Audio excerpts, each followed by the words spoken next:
أعوذ بالله من الشيطان الرجيم بسم الله الرحمن الرحيم Alhamdulillah, wa salatu wa salam ala rasulillah wa ala alihi at-tahirin, amma ba'd. Avant de commencer la vidéo, je vous invite à mettre à jamais la vidéo, à la partager et vous abonner à la chaîne si vous n'êtes pas encore abonné. Donc vous êtes plusieurs à me réclamer les vidéos de ce shir concernant les caractéristiques de l'imam al-Mahdi, donc qui fait partie des signes, comme vous le savez, de la fin des temps, un signe eschatologique. Et personnellement, je ne pense pas que c'est pour aujourd'hui, wallahu a'lam, bien sûr. Donc le shir, on va voir d'abord des vidéos, quelques vidéos comme ça, sur les événements qui vont précéder, d'accord, l'intronisation de l'imam al-Mahdi, je préfère mieux ce terme-là, et par la suite on verra les caractéristiques, Inch'Allah. Par la suite on verra quelques vidéos que je trouve quand même intéressantes au-delà du profil de ce shir. Donc on va écoutez la vidéo. Bismillah. إخواننا إذا المهدي مش من الأردن ولا من أي دولة، من الحجاز، حسني النسبة، أوصافه كما ذكرنا، مولده ونشأته المدينة عند تلك الفتنة. Donc là, il explique que l'imam al-Mahdi ne vient pas de la Jordanie, il ne vient pas d'un autre pays, il provient de l'Arabie Saoudite, du Hijaz, donc il est né à Médine, il a grandi à Médine, et son ascendance, c'est celle de l'imam al-Hassan, d'accord. Certains considèrent que l'imam al-Mahdi descend d'al-Hussein, il y a une divergence, mais mon avis, moi, personnel, c'est qu'il descend de l'imam al-Hassan, car l'imam al-Hassan avait délaissé, comme vous le savez, à son époque, le califat au bénéfice de Muawiyah, radiallahu anhu. Donc je pense que quelque part, il y a une sagesse divine, dans le sens où ce qu'il a délaissé sera récupéré plus tard par sa descendance. Comme le prophète dit, Man taraka shay'an lillah, awwadahu Allahu khayran minhu. Celui qui délaisse une chose pour Allah Azza wa Jal, Allah lui donnera encore mieux. عند تلك الفتنة وعندما تكون هذه الأحداث التي ذكرنا بين يديه يخرج من المدينة هاربا إلى مكة.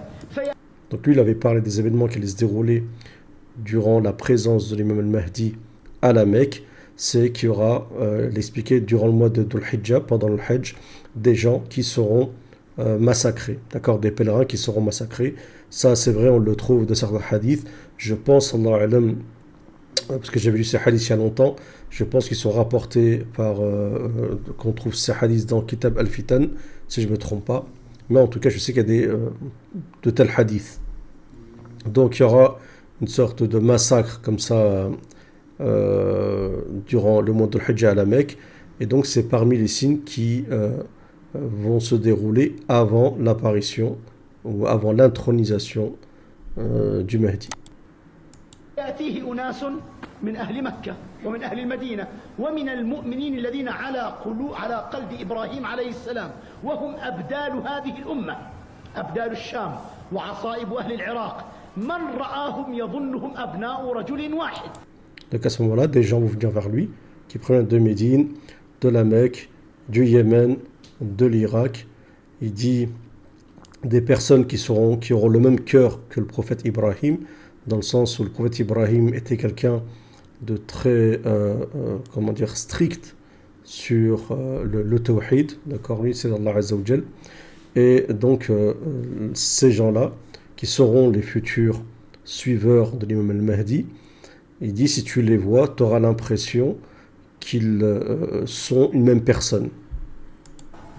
يعرفون أنفسهم بعالم الأرواح، يعرفون المهدي بصفاته وطيب ريحه، يجتمعون إليه فيقولون له. Donc ils connaissent l'imam Mahdi, ces gens-là le reconnaissent par ses caractéristiques et par sa bonne odeur qu'il dégage. Et ils le connaissent aussi par, il dit, par alam al-arwah, par le monde de la spiritualité, dans le sens spirituel. أنت خليفة الله فبايع لنا، يقول إنما أنا رجل من المؤمنين. Donc ils vont aller vers lui, se présenter à lui, ils vont dire voilà, il faut qu'on te fasse donc acte d'allégeance.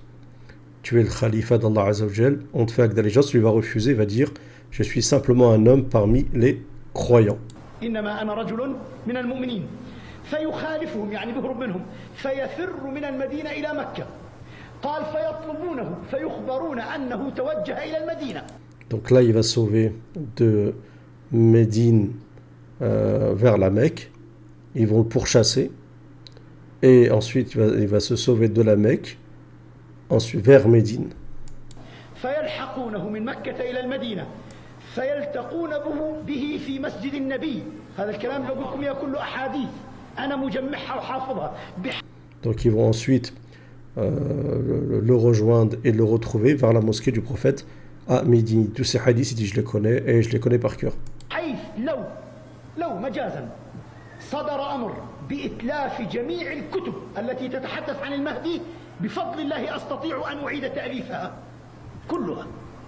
Il dit ici tous les livres qui parlent de l'imam al-Mahdi devaient être, par exemple, il dit métaphoriquement, il dit, imaginons qu'il soit brûlé ou autre, par exemple, eh ben, ou détruit, il serait capable en fait de réécrire tous les hadiths liés à l'imam al-Mahdi. نعم قضية المهدي شغل الشاغل لأنها حدث الساعة والناس نايمين عنها. Il dit que l'affaire du Mahdi, c'est la préoccupation première. Pourquoi? Parce que les gens sont insouciants et en plus, c'est quand même l'affaire séculaire, hein, comme vous le savez, car c'est lié aux signes de la fin des temps. Il y a quand même pas beaucoup de signes, la majorité des signes mineurs, qui se sont déjà déroulés. Et lui fait partie des signes médians, ou peut-être même, ça dépend des points de vue, mais parmi les grands signes, même s'il n'est pas cité parmi la liste des grands signes majeurs. فيلتقون به بالمسجد النبوي فيقولون له أين فررت اتق الله فينا وبايع لنا قال فيخالفهم أيضا بضيعهم ثم يفر إلى مكة. Donc ils vont aller voir, ils vont lui dire crains Allah Azza wa Jal et laisse-nous te faire acte d'allégeance pour la bay'a, l'acte d'allégeance, et lui il va refuser et il va se ressauver, il va sauver encore une fois ou vers la Mecque. فيتبعونه إلى مكة روح ورجع مشان ما أزهقكم وأطول عليكم في البعض تعب مش هيك قديش بروحوا بيجي 3 مرات من متى بعد ما يأكلوا بعضهم البعض الحجاج وتسيل دماءهم على جمرة العقبة إذا ينتهي الحجيج بينتهي الحجيج متى. Donc il explique, donc il revient à la Mecque. Combien de fois il y a ce processus d'aller-retour? À 3 reprises, 3 fois. Et il dit, donc c'est fatigant bien sûr, et il dit, et quand c'est que ceci se déroule?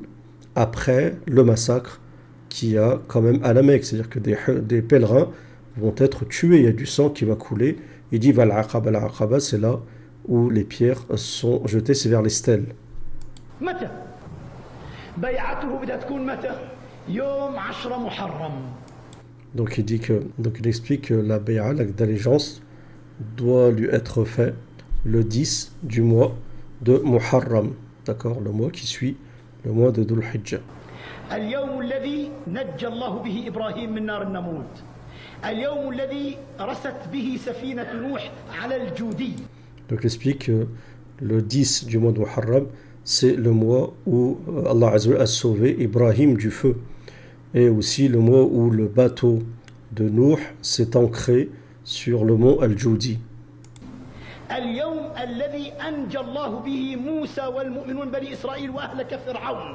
Et c'est le jour où Allah Azza wa Jalla a sauvé Moussa et son peuple de Pharaon. اليوم الذي صامه النبي وتحدثنا عنه بخطبة الجمعة في محرم في مسجد السيدة عائشة.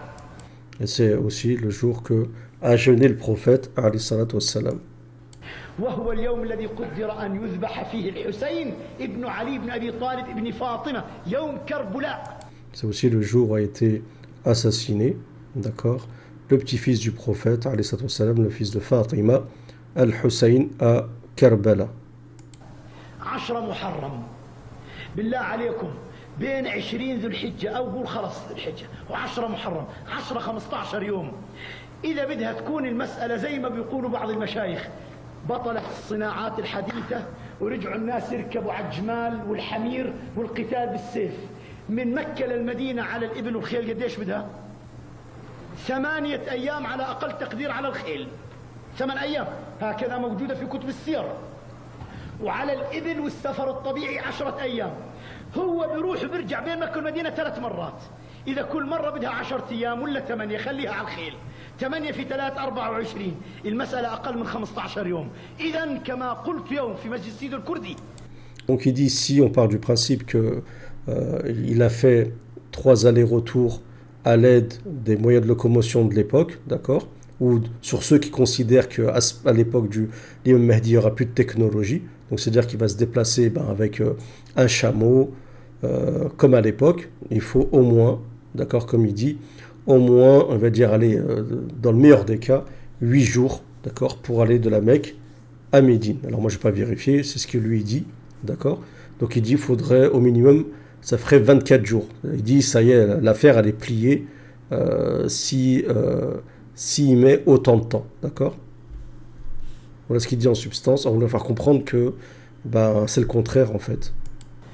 وبروح الدعابة الأخوية المؤمنة اللي بقبلها وبنعرف لما بتكون فيها استخفاف بالشيخ ولما بتكون بمحبة. هذه صدرت بمحبة. أحد إخواننا قال لي بعد ما قلت صرحت على المنبر إذا المهدي يظهر والتكنولوجيا العصرية موجودة والناس بيركبوا السيارات وأنا على يقين وجازم بدون يمين وبدون طلاق إنه بهرب منهم من مكة للمدينة بسيارة أمريكي فل أوتوماتيك. Donc il explique, il dit que pour lui, il est convaincu qu'à l'époque donc, de l'imam Mahdi, il y aura la technologie, et que l'imam Mahdi, quand il va partir de la Mecque à Médine, quand il va fuir, il ne va pas fuir en chameau, à l'aide d'un chameau ou autre, mais à l'aide d'une voiture, il dit, de marque américaine, parce que peut-être les voitures qu'on trouve, comme vous savez en Arabie Saoudite, comme les Chevrolet et autres, donc de marque américaine, il dit, avec toute option, full automatique, avec toutes les options. Et donc il dit ça, il dit bon, il dit je jure pas, mais il en est pratiquement sûr. Et donc il dit à quelqu'un qui va lui faire une remarque sur ça, et il dit le shir, je sais que quand celui qui a fait cette remarque, c'est pas en fait pour rabaisser le shir, c'est pas pour me rabaisser. بسيارة أمريكي فل أوتوماتيك بقى عندي واحدة منها وأنا هناك فمن باب المداعبة بسألني هذا الأخ بيقول لي شو لونها وقديش رقمها. Donc il lui a dit quelqu'un en rigolant, il lui a dit donc c'est la voiture, elle est de quelle couleur et c'est quoi sa plaque d'immatriculation en fait pour peut-être reconnaître, pour retrouver le Mahdi à cette époque. Donc voilà, donc c'était juste une petite anecdote comme ça qu'il raconte. Mais je trouve que cette manière de réfléchir, elle n'est pas c'est pas si bête que cela, parce que beaucoup pensent qu'à l'époque de l'imam Mahdi, il n'y aura plus, la technologie va disparaître, ainsi de suite. J'ai toujours dit que moi j'étais opposé à cet avis-là. D'accord, il y aura des endroits, bien sûr, où il y aura de l'arriérisme, où les gens vivront un peu comme au Moyen-Âge, mais si c'est dû à des raisons, peut-être il n'y a pas vraiment du développement, peut-être la pauvreté, peut-être des guerres, ainsi de suite. Et donc, le fait qu'il se déplace donc en voiture, donc ça permet de faire ses allers-retours plus rapidement et de faire la bay'a, d'accord, et de régler ce problème plus rapidement, d'accord. Pourquoi ? Parce qu'il y a urgence.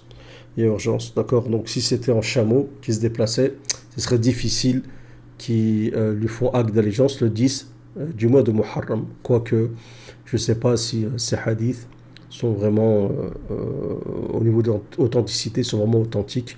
D'accord, c'est possible que c'est des hadiths faibles d'authenticité, souvent les hadiths rapportés par dans Kitab al-Fitan, le livre de la Fitan de An-Nu'aym, de même Nu'aym ibn Hamad, souvent c'est des hadiths qui sont faibles, d'accord, mais ça ne veut pas dire que c'est des hadiths faux, d'accord, faire attention. Donc parfois il y a des hadiths qui ont été dits dans le livre de Kitab al-Fitan et on se rend compte qu'il y a des choses qui se passent qui sont dans la réalité, surtout quand il s'agit de décrire des faits qui se passent au Shem par exemple ou autre. Voilà, en espérant que cette vidéo vous aura plu. De toute façon, on fera, il y a plusieurs vidéos de lui, on fera à chaque fois des vidéos comme ça, ce sera comme une série comme ça.